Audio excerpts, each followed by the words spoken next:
अभी हो चुकी है दोस्तों हमारी छुट्टी। तो देखो अपन जा रहे हैं दोस्तों, अभी जाएंगे अपन रूम पे। देख सकते हो दोस्तों जहाँ पे अपना काम चालू है। क्या बन रहा है दोस्तों कमेंट करो।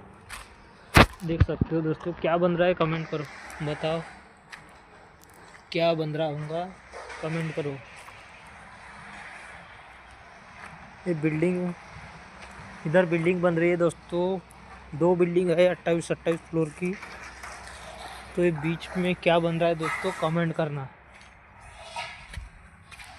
ये है दोस्तों रूम, इस पे 2 दिनों के बाद पुट्टी का काम चालू करना है। मिलते हैं गाइस। ये रोड यहाँ से अपार्टमेंट बन रहा है दोस्तों, ये बड़ी बड़ी बिल्डिंग। कमेंट में ज़रूर बताओ दोस्तों क्या बन रहा है यहाँ पे। तो बाय, मिलते हैं नेक्स्ट वीडियो में।